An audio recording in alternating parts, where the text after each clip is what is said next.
చెప్పినట్టు ఈ అంజనం చేసేటప్పుడు మీకు తెలిసిపోతుంది ఈ పూజలో మేం పాల్గొనాలా లేకపోతే మీరే చేస్తారా? మేమే చేస్తాం తల్లి, మీరు రావాల్సిన అవసరం లేదు. ఎందుకంటే అది వచ్చి అడవిలో చేయాల్సిన పూజలు.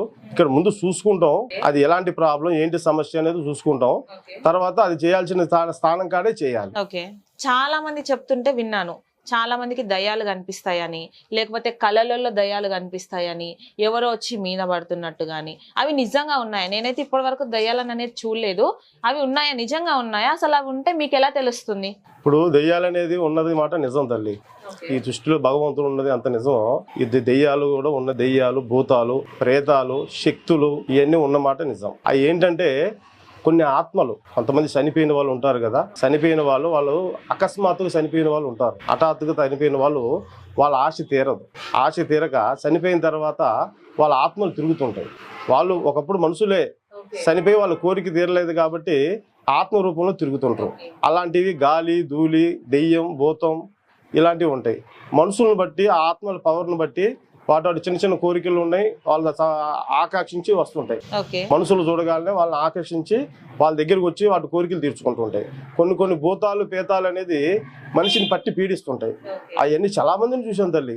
ఇప్పుడు మనం కొన్ని స్థలాలు పోయి వస్తుంటాం, మంచిగా ఉన్నది ఆరోగ్యం అన్ని ఉన్నట్టుండి మారిపోతాయి. గాలి, దాని ప్రభావం చిన్నపిల్లగాలికి ఎక్కువ ఉంటుంది. ఈ ప్రభావం చిన్నపిల్లగాలు మీరు చూసే ఉంటారు.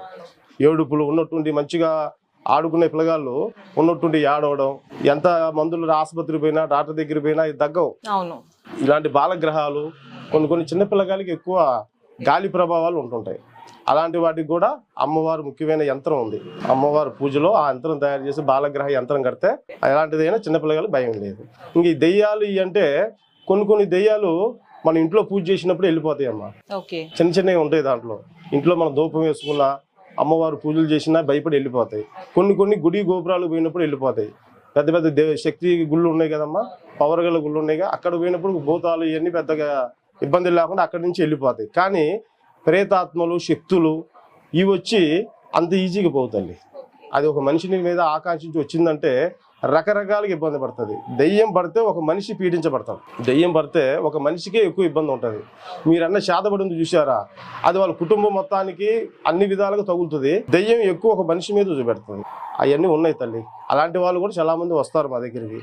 వస్తే దాన్ని చేయాల్సిన విధానం ముఖం చూస్తే తెలిసిపోద్ది మాకు. వాళ్ళ ముఖం చూడగానే, ఎందుకంటే ఆ అమ్మవారు పూజలు నిష్ఠతో చేయడం వల్ల ఆ అమ్మవారు మహాతల్లి మాకు ఇచ్చిన భాగ్యం అన్నమాట. లేకుంటే ఇలాంటివన్నీ మనం కనిపెట్టకపోతే నివారణ ఎట్లా చేస్తాం తల్లి. అందువల్ల మా చిన్న వయసు నుంచి మా తాతగారు ఆ పూజలు విధానాలు నేర్పడం వల్ల అలాంటి వాళ్ళు చూసినప్పుడు మనకు ఆటోమేటిక్గా